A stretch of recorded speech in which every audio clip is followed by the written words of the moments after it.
what? That's not going to be enough. The Stalkers are +3 upgrades. They're slowly getting their upgrades for the Plasma Shield as well. But I'm not sure. Those Infestors really need some more energy. They really need it. But in the meantime, he's going to lose even his only mining base, which it was his mining base. He lost the drones there as well. But that means Infestors are not going to do enough DPS to handle with those Stalkers. Amingo is slowly but surely losing everything he got right now. You still have the Infestor buffs. They're still gaining energy over time. But, you know, he lost his entire economy. That's absolutely right. And Forrester, we do see Ancom now taking position out here in the middle of the map. A battalion of Stalkers moving up into the northern sector here. They're going to go ahead and snipe in on this base. Looks like there's a lot of SCVs to be taken here. He's about to do it right now, as we do see all this orbital command taking some major pain. The SCVs taking some major pain as well. High Times here doing a great job with these Stalkers. Some Infestors moving around the right-hand side of the map. Looks like he's going to be going in and trying to take down this other Nexus that was placed down. The Marines do come in to catch these Stalkers off guard here, and it looks like once a few Stalkers will blink up on the high ground, the Marines are going to stem up behind this. They're going to go ahead and try to take these Stalkers down. They do have a cooldown time to use the blink attack, so with that being stated, these Stalkers should all perish. Now, Ancom, he's now sitting at 139 Marines, or 139 supply anyway. Looks like we do see the GG coming out right now from High Times. Could it be because of these, because he's got no economic structure? Yeah, I mean, I said I give up. Thanks for the great cast, guys. Thank you all. Thank you too, actually, High Times. You're a good player. He tried to do his best with the Stalkers, and now it's gonna be Infestors against Marines. When clearly Ancom has the better hand. Now he's gonna make sure that the bases with still minerals that High Times have will be cleared, so we can actually mine from them. But the natural expansion is out of minerals. The main base is out of minerals. The only place that is actually has a functional base is this, you know, which is the fourth, I guess you can call it. So both players are trying to expand right now. I don't know. Ancom, look at it. Look at him right now. He has a big bank of minerals, especially gas, but he has nothing to do with it. But still, he's actually killing all the buildings from High Times. I'm not sure why he's doing that. I'm not sure why he's wasting his time in doing that. And we are getting the update right now that the video has started between Mouse Mana and Cass. So another game's coming up, guys. Another pro game is on the way. But we will continue with this mono battle here until it is finished. Now we do see the fungal growth going down on top of these Marines here. Great fungal growth pattern. He's able to bring these Marines down to very, very low. Some scans being laid down here right now from Ancom, and it looks like he's going to go ahead and move in right now with all these Marines. There's really not much to defend here. He's got to be careful of the fungals, though. There is a lot of energy on these Infestors, and it looks like that energy is going to be utilized here on the Marines that are at the ramp point. But look at this, man. The stem up of all these Marines into the main base. They take down the hive. They take down the infestation pit. It looks like Ancom going to be able to settle this, man. It does look like it, although, I mean, Yumingo has an additional base. Tell me, when we start, I'm actually talking with the Kerrigan. Look at the dancing Marines. Oh, the Marines are dancing right now. Ancom is dancing with his Marines. He knows he got it. Yumingo is not GG out of this right just yet, because he still has drones, but he just lost all of his tech. It's looking kind of bad right now. Ancom is doing a good job splitting his Marines against those fungal growth. Even if they are on the red or in the yellow dubs, when you split them up, you actually force those Infestors to waste fungal growth on groups of 2 and 3 Marines at a time. And how much minerals left? To be honest, he has 300, but he has a mining base, and I don't know. Ancom, we'll see what he chooses to answer. He says 48, and it was actually true because he just built a lot of Marines. So maybe Yumingo is not gonna give up just yet, but I have to tell you that it's over. You know, Ancom has a mining base. Yeah, that's right. You know, a mining base may have been just placed down here from Amingo. There it is. The GG goes down. It is over. The fan match mono battle is done. Guys and gals, we're going to go ahead and get into the next actual matchup, the actual group matches that we're supposed to be casting today. There was quite the delay with the mana game. But anyways, we're back. We're here. We're watching them veto maps right now. Yeah, I can update you on the veto. Mana starts. He vetoes Belshire. Cast drops Metropolis, Mana drops Ohana, Cast continues with Daybreak. So the 3 maps that are going to be played are Cloud Kingdom, Antigua Shipyard, and Atlantis Spaceship. Mana is going to choose, and the first map is going to be Atlantis Spaceship. That's the first map we're going to see, a map which is not on the European ladder, is not on the map pool for the 1v1. It's going to be very, very interesting to see the thought process and the game style of those 2 players on that map. Now, I know they've played on this map, but they haven't played a lot on it.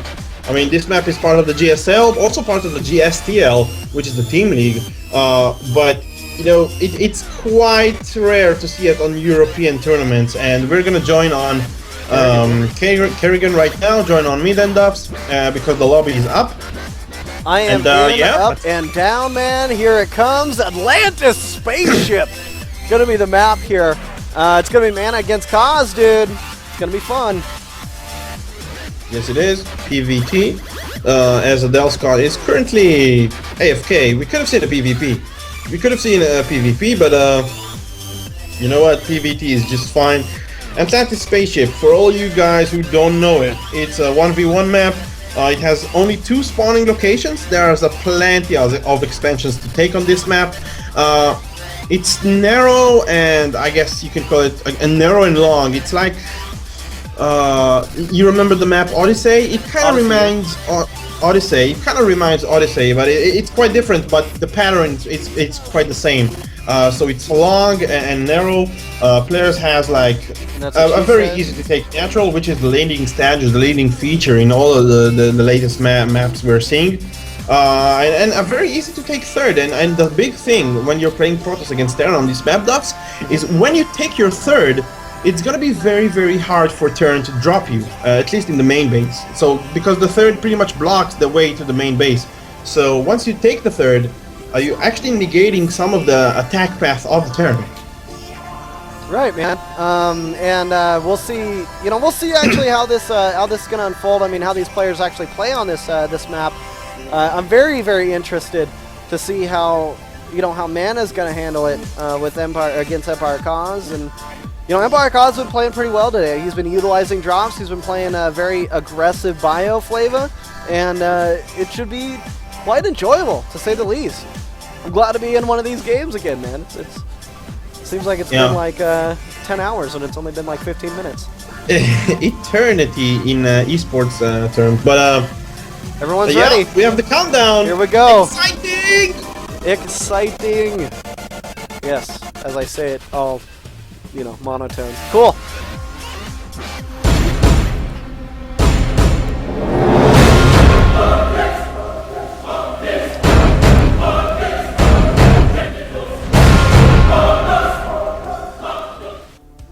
All right, ladies and gentlemen, boys and girls, pros and scrubs, welcome to IMBAtv, where everything is imbalanced. We got the next game coming down the line right here, right now for you. And Forrester, what is it with this? All right, you caught some lag there, buddy. Not sure. I don't know. I don't wanna make people angry. Yeah. Just take it for a sec. Okay, man, no problem. We've got Empire Cause spawning down here in the bottom left-hand corner. He's going to be the green Terran player. Up here in the top right-hand corner, we do see Mao's Mana going to be spawning in as the red Protoss.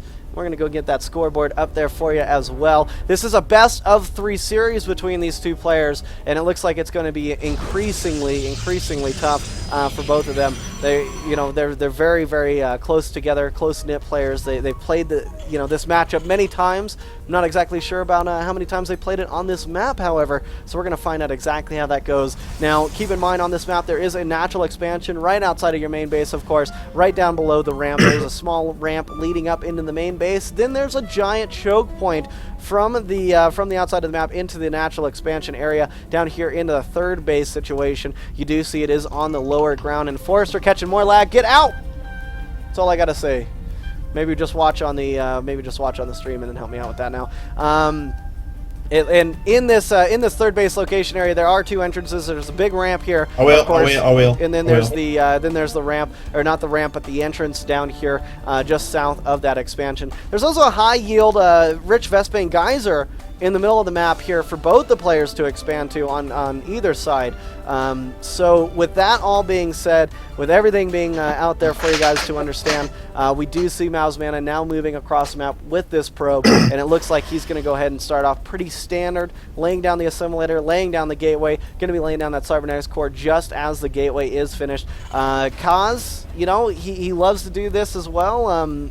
It's a no racks expand. Yeah, and why wouldn't him? The map is quite big. The Russian distance is amazing. It is enormous right now. But I have to emphasize the fact that those players, I said it. They played on this map already, but most of the new play styles and the new games variation that we're seeing nowadays can actually occur by players just playing on new maps, just understanding new things, trying new things.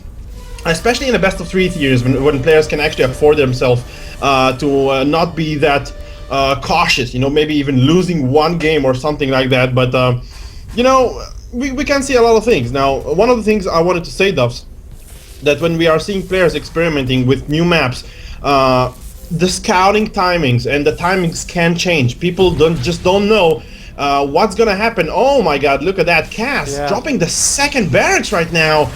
Wow, but is he still expanding behind this? Did it get... Mana didn't even spot it, man. His probe went up there to try to see what was going on, and he didn't even scout it. He didn't see that second Rax coming down the line there. So he only knows about the one Rax. He knows about the early opener, the early expand play coming out from Kaz, as he did go expansion first, after Supply Depot, then into the Rax, then into the second Rax. We could see that third Rax coming down as well, as we don't have any gas on the line whatsoever from Empire Kaz. So if he lays down that third Rax, man, then we know he's going to be going into that heavy bio play, as he has been all day in the Protoss arena. The natural expansion has been taken here from Mana. It looks like he's going to go with a Zealot Stalker expand, pretty much, as we do see that Zealot now making its way across the map to see a little bit of scouting to see exactly what's going on from Kaz. Kaz has laid down that forward bunker here inside of his natural to bring him to the static defenses. Now, Forrester, I mean, do you think... Do you think we're going to see anything pretty crazy from Kaz? Oh, yeah. Well, Mana is doing the good things. He's sending the Stalker, he's sending the Zealot, they're making their way. He needs to know what is the unit count, he needs to know if there's a bunker, maybe Cass is playing something else, what's the tech situation, and even try and actually poke with the Stalker. He could be lucky and actually pass the bunker if the Marines are not inside. But I tell you what, yes, they are inside. Cass is not going to fall for those tricks. But still, we are looking at kind of equal game. I'm really surprised to see the early forge from Mana. Upgrading the armor, which is, you can call it the new metagame. Protoss players nowadays actually prefer upgrading their armor against Terran players. And that's a viable option. The Zealots need to tank the damage. Zealots need to be on the front line, and you know what? The longer they can stay there, the longer your power units can actually do the damage does. That's absolutely right. Now, Forrester, we do see a third base actually being placed down from Kaz considerably early. He's going with his greedy play style here. He knows that it's a big, long map to tread across, so he's going to go ahead and try to take advantage of that. He's got an orbital command morphing from that right now. We do see Stim Pack research also on the way from Empire Kaz. He's got more of these Marines on their way out here, and it looks like he's going to go straight into that Marine play. No Marauders backed up here with the Marines so far, so maybe we're going to see that transition in that Marine tank. Now, double engineering bay. This is sick play from Kaz. He's going to go for the double upgrades, a level 1 attack upgrade for the biological weaponry, as well as the armor upgrade. Now, his factory is on the way down now. He did place down the double refinery just as he laid down that third command center. He's also got his third and fourth refinery on the way out right now inside of his natural expansion. So many Marines. He's now starting to pump out those Marauders in the background after getting out those initial Marines when starting that Stim Pack research.